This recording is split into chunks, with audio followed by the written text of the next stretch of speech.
Stanton, the National League MVP last year, swung on and drilled to deep right center field. It is high, it is far, it is gone! It is first Yankee at bat. Giancarlo non si può stopparlo. It is a Stantonian home run, a 2-run blaster right center in his first Yankee at bat, and the Yankees take a 2-0 lead. That ball hit high and deep. Stretch! Get on back there. They look up. You can put it on the board. Yes! The next 2-2. Davis to left and will hit. Oh my! It's gone! Santa Maria! High fly ball into right field. She is gone! In a year that has been so improbable, the impossible has happened. You're listening to Turn 2 Podcast, presented by Nosebleed Knowledge. Now here's your host, Tucker Franklin. Hey guys, what's up? Welcome to the third episode of Turn 2. I'm here with my boy KB, Kieran Brennan. How's it going? And we're here to talk about all things baseball. We'll go ahead and review this last week that happened. This actually just happened today. KB and I were talking about it before we hopped on here. The Rizzo slide against Pittsburgh. Now, Kieran's a little biased here, not a big Cubs fan. I tried to look at it impartially, and I thought that the slide was within the parameters of the rules, but not necessarily clean by any means.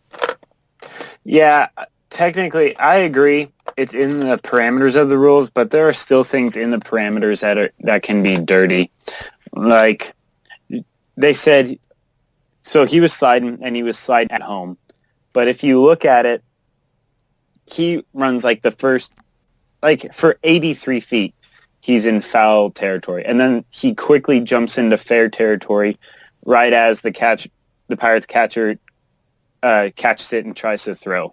It's kind of the same thing that we would consider dirty, like for somebody sliding into second to break up a double play, sliding with their legs all far out, trying to nip the field. But the thing is, catchers aren't expecting that. Middle infielders, you're trained, you're regimented, practice to expect these runners to come in. But catchers, you're not expecting that. Guy comes in, slides at it, takes him out. I would have thrown at Rizzo the next day, but I don't know. Hypocritical Joe Madden has something to say. His team can never do any wrong, Right, and I thought that was the most surprising part of the whole thing is that they didn't throw at Rizzo, and Rizzo ended up having like a 2 RBI single right after that. So, especially with first base open, too, I don't know why you don't hit him. Yeah, I was telling you this before. Some guys just aren't very good teammates. It's professional baseball, so you got to look out for me, myself, and I. So some guys just aren't teammates, so he might not have even cared. I wouldn't be surprised if Rizzo gets hit later on in the series by someone who cares more about their catcher, but, that's just speculation, which is my favorite thing to do. I love to speculate. Right. Another story was Verlander allowed 1 run in 6 2/3 inning and won his 3rd consecutive start. Even tipped his hat to the Yankee faithful out in the Bronx right after he was booed, getting pulled. What did you think about Verlander today? I like Justin Verlander. Cardinals haven't had much contact with him except for in the 2006 World Series, and we got the best of him from that, so that was good. But I like Verlander, and it's makes it even better that he pitched this well against the evil empire in New York. So I like it. The Yankees fans boo everything. They boo the sun if it didn't come out, So I don't know. I'm glad it happened to them. I don't like the Yankees, and I'm glad it could shut down. Hopefully it happens more often. Right, and the Astros are on a tear right now, winning 14 of their last 19 games. They're just showing that they might win the World Series again. Yeah, well, everybody's all over the Yankees. People forget that the Astros are the reigning champs and arguably the best team in baseball. Right. Another team that's right up there. This is the opposite of the Yankees. Red Sox had a good win today. Benintendi just fell a double shy of the cycle and belted a 3-run home run. Filling in for Mookie Betts in the leadoff spot today. What did you think of Benintendi's day? Man, Benintendi's a stud. You know, it's not as cool since he cut his hair, but he's still a really good ball player. And that Red Sox lineup full of good ball players, top to bottom. But I hate to see Mookie Betts miss games. I like Mookie Betts. Right. He's the bowler. And you know one thing?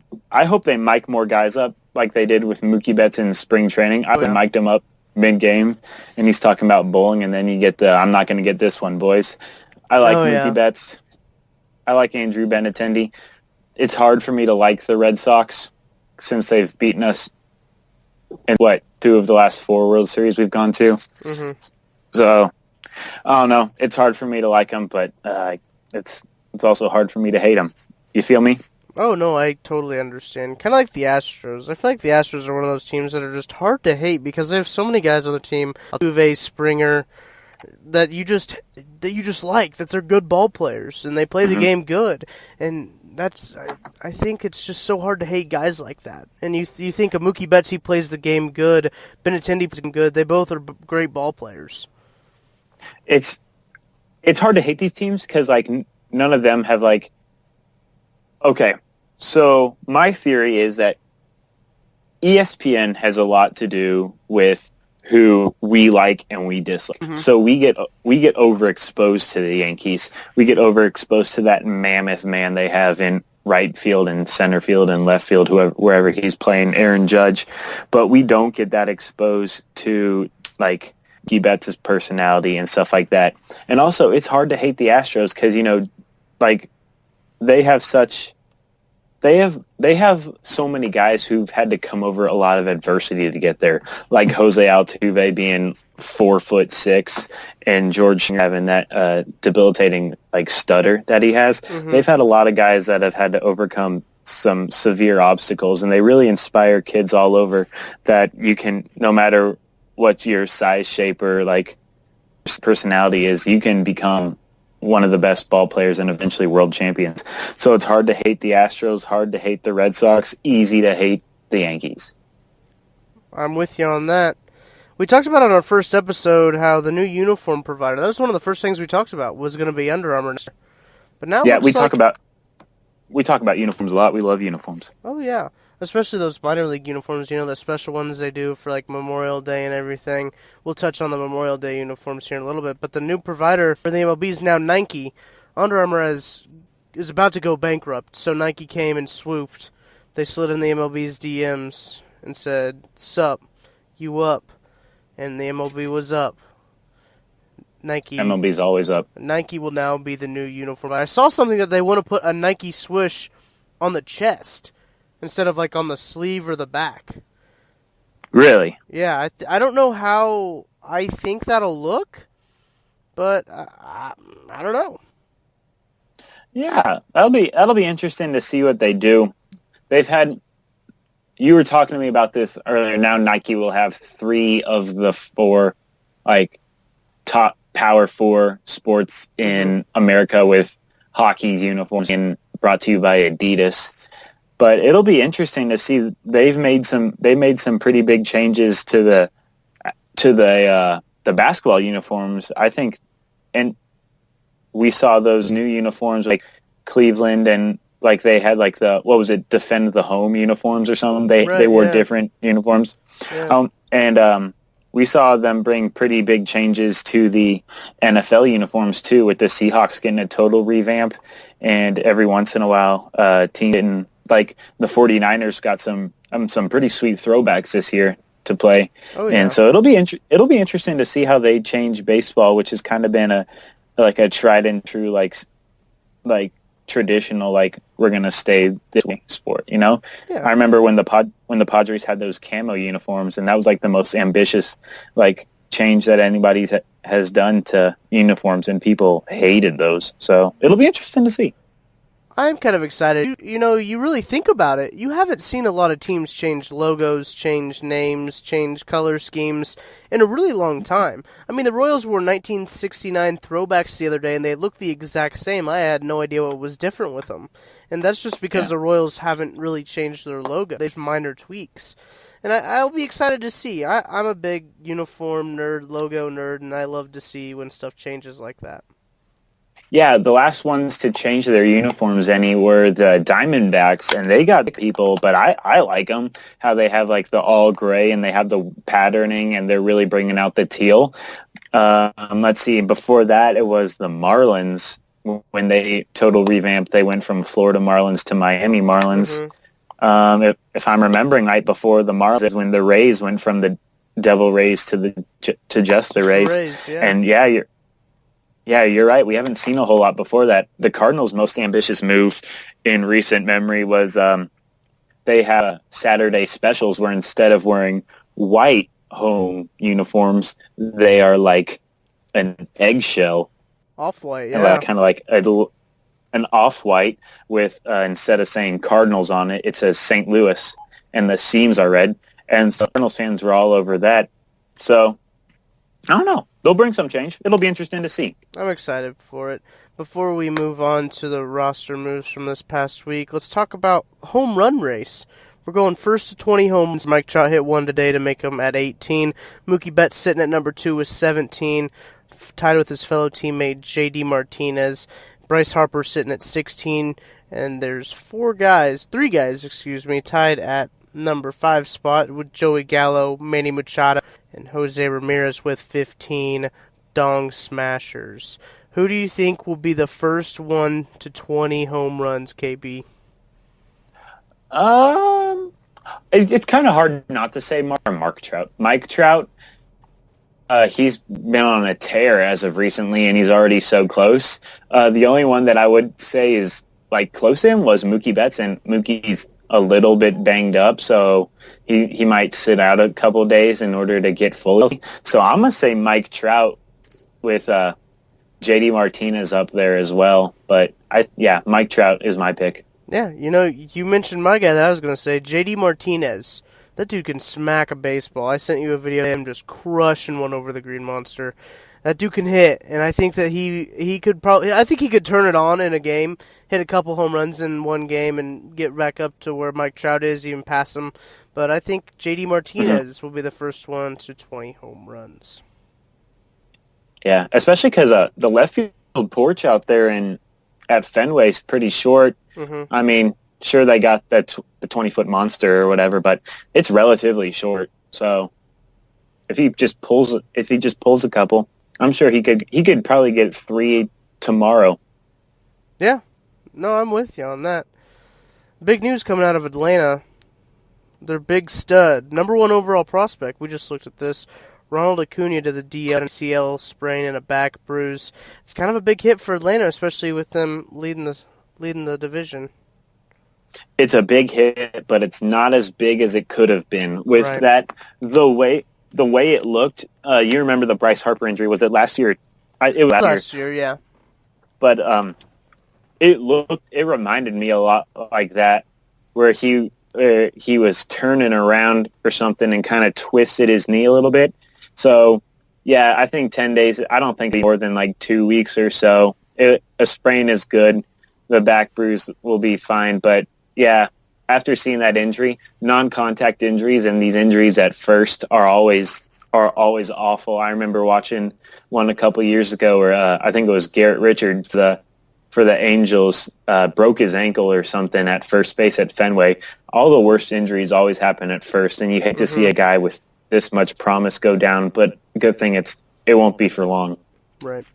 Giants catcher Derek Rodriguez, son of Pudge Rodriguez. And, this is the first guy in that second-generation set of ball players that we're going to see come up to the big leagues. Derek Rodriguez is going to join the Giants bullpen. That's pretty cool.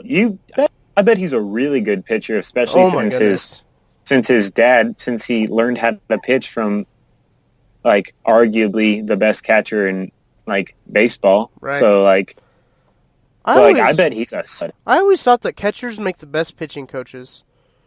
Yeah.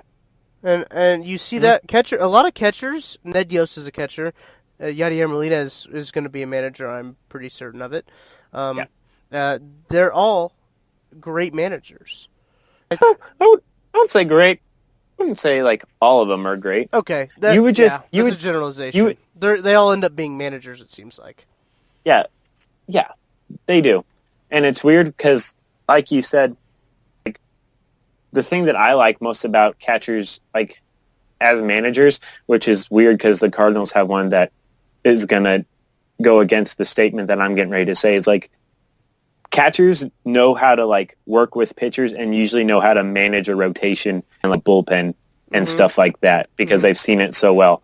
Sure, the Cardinals' current manager doesn't quite fit that generalization, but for the most part, they usually do. Like Joe Girardi was a catcher, and he's got a couple rings, doesn't he? Right. Oh, yeah. One or two. Yeah, I think he might have two. He's pretty good. He's a good manager for those Yankees teams. But then again, he also had Derek Jeter and Alex Rodriguez. So was Don Mattingly a catcher? I think so. Let me Google it real quick. Little bad radio live stat check here. Don Mattingly. We're the number 23.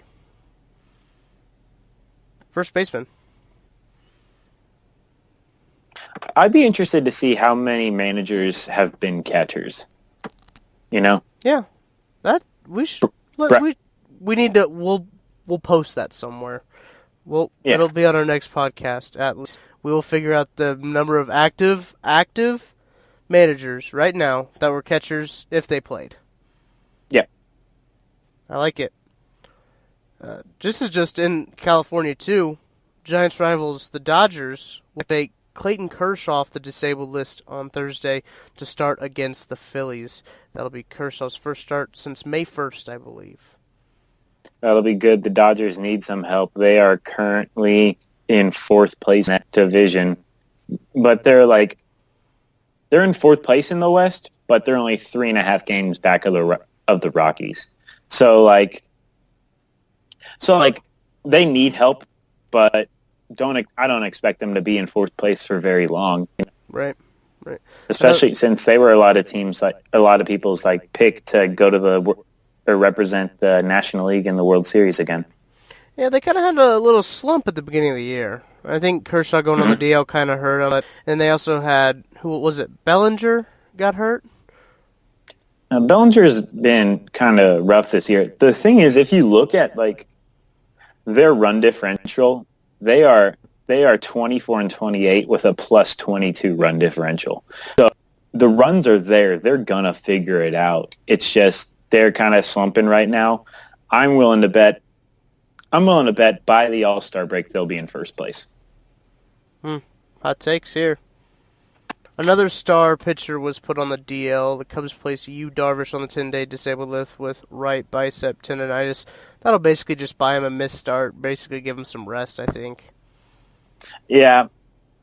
The 10-day DL has been one of the best things for baseball in terms of roster management, because you'll see guys go to the 10-day DL. The 15-day DL was just too long for people, but like you said, Yu Darvish going to the 10-day DL, he could be back on the bump in time for just skip one start and then go to the next one. But for the 10-day DL, if it is worse, they can just move him to the 15. Yeah, I don't think everything that I've read has said that it's not really that big of a deal. They really just want to give him rest. Another move that surprised both of us came from Boston. Hanley Ramirez was designated for assignment, but once we started to read into it more, it really didn't surprise us that much. They wanted to get Dustin Pedroia back, and I guess Hanley was the guy to DFA there. Yeah, the thing about Boston is they got a lot of young guys. I feel like this move is kind of like a catch-22. You can't really, no matter what you do, you're going to end up with roughly the same result. Both Dustin Pedroia and Hanley are 34 years old.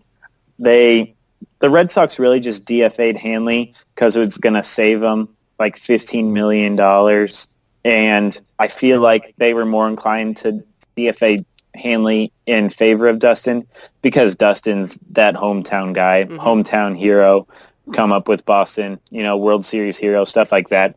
So they're going to move this guy who signed there as a free agent, just designate him for assignment. I don't expect anybody to do anything like to try to get Hanley before he just becomes a straight-up free agent, though. Hate to see it. Last what we have here on our roster moves, Greg Holland was moved to the DL for your Cardinals. You put down here, code for very bad. Yeah. He's just... Okay, so Greg Holland he went down there with hip impingement or something like that. So he has in his contract some sort of clause that says he can only be sent down one time. Right, I saw that. Throughout the course of the season. So he can only be sent down one time, and the Cardinals asked him he needs to work something out. If you look at his stats, these are not the stats that we saw last year when he was competing for best closer in the last year. These are not the stats. So something's wrong. And they're like, hey, can you go down to the minors and figure it out? And he just said no. So I feel like sending him to the DL, maybe keep him down in the minors, give him a few rehab starts. He's got to do something out, and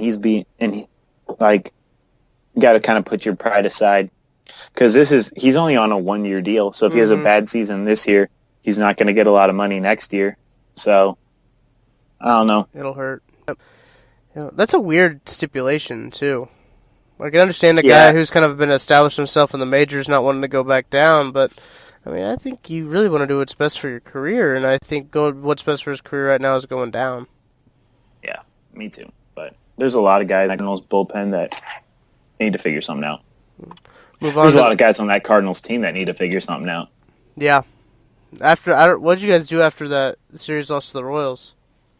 We won 2 out of 3 against Pittsburgh, and we just lost today against the Brewers. The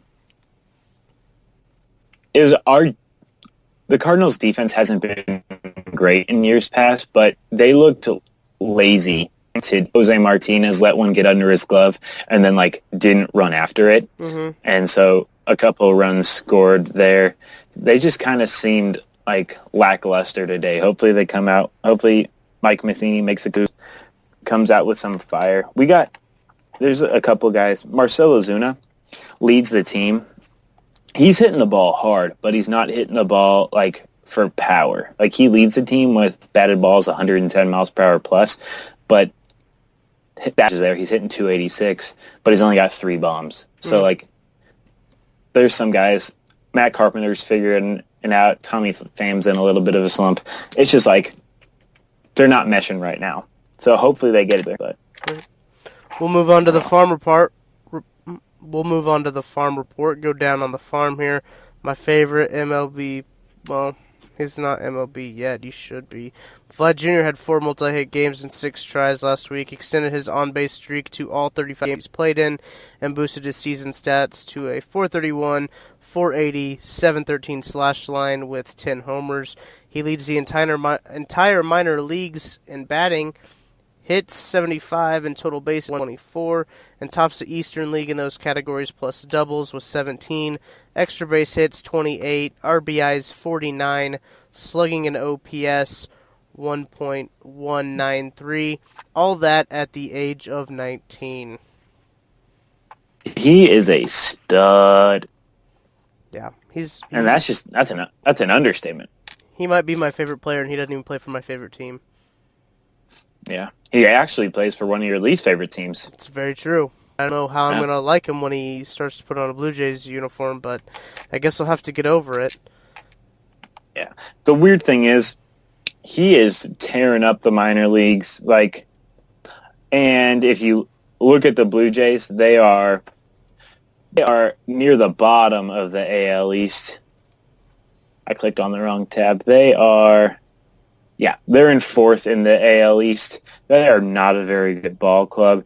And if you've seen the Blue Jays the past couple days, Martin has just been making his first career start at several positions. On Sunday, he made his first career or it was either Sunday or Saturday, made his first career start at shortstop. So this is a veteran catcher making a start at where you typically put your most athletic players, so shortstop. And then today, Monday the 28th, made a start at left field. So another, like the outfield, another place where you typically put your more athletic players, and you're putting a veteran catcher there, a guy who's probably caught 10 seasons and knees are failing him. Another interesting thing, in that game today, Josh Donaldson left the game with an injury. You know what position he plays? Third base. You know what position Vlad Jr. plays?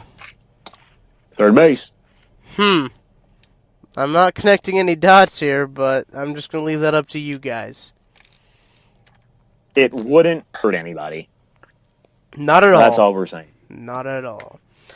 And after missing the first 2 weeks of the season with a left pec strain, taking 2 weeks to get his timing back, Elroy Jimenez is now batting .384, .431, .667 in May. He has 4 multi-hit games this last week, raised his line to .336, .379, .623 with 9 home runs in 36 games. That's the White Sox number 1 prospect. Number 3 overall, actually, in the MLB Top 100. One team that is doing the rebuilding process right is the Chicago White Sox. They're a bad team now, but if you go through the MLB Top 100 prospects, you see the White Sox logo a lot up there. And yeah, they are going to be them. 3 teams that are doing the rebuilding process right: the Braves, the Padres, and the White Sox. 5 to 7 years, they are going to be the cream of the crop. Interesting. Kieran, do you got any series to watch this week? Yep. Houston is finishing up their series against the Yankees. They jumped the Yankees in the power rankings. Houston's number 1. Yankees fell to number 3. After this series against the Yankees, Houston travels home, and Boston meets them there, and they play Boston for 3. That's a matchup between the number 1 team in the power rankings and the number 2 teams in the power rankings, which I get it. The power rankings are they're debatable. You know, they don't really mean anything, but they get me all fired up. And then Washington plays Atlanta, so that's another 2 teams in ESPN's top 10 power rankings facing off against each other. So there are not a whole lot of great series this week, but the series that are good are super good. Right. I'm with you on that. I'm excited to see that Boston-Houston series. That'll be some good ball. I watched some of the Boston-Atlanta series, and that was some good baseball. Those are 2 real good teams. One of my favorite times of the year is here. I wrote a blog about it today on the 28th. College baseball World Series is just around the corner. It starts June 1st. That's when the regionals will start, run through June 4th. Super regionals will be played from June 8th to June 11th, and the World Series is June 6th to 26th. Could end on the 27th, depending on that last series. But the number 1 seed, or the top 16 seeds, are Florida, Stanford, Oregon State, Ole Miss, Arkansas, North Carolina State, Georgia, Texas Tech, Clemson, Stetson, go Hatters, East Carolina, Texas, Minnesota, Coastal Carolina, and NC State. Who's your favorite out of those, KB? I'm a Florida guy. Since Tim Tebow was there. So that Florida team is good. It's hard to bet against them. They've got several of the top 20 prospects in the draft on their team. So they've got to be the overall, number 1 overall seed. There's a reason they are. We looked at the top 20 prospects, which we'll talk about the draft on next week's episode, June 4th. That's when the draft actually is. That's when the first round is, so we'll recap the draft on that one. They've got 3 of the top 20, which is super impressive for one team to have 3 of them. A team I'm looking at is Arkansas. Arkansas is really good. They've been good for a very, very long time, and now they're really starting to pick it up. Oregon State has been super for years, too. they've just been tearing it up. All these teams are just perennial powerhouses. Oh, yeah. If you look at it, the SEC has a lot of baseball teams in here. The SEC is a good conference, which is, it sucks that Mizzou had a pretty good team this year, like in terms of them, but they play the best baseball conference, and so like take a lot of L's there. Competition is at such a high level. I feel like if they were playing maybe in the Big 12 or like a different conference, they could make a run at a regional. Yeah, I'm excited for this time to start. I tell you, we'll be up there at the College World Series. We'll definitely make sure that we get to podcast about it. We'll do it live from Omaha. I'm excited for it. Let's do it. For my boy KB, I'm Tucker. Thanks for tuning in to Turn 2, and we'll catch you on the flip. See ya.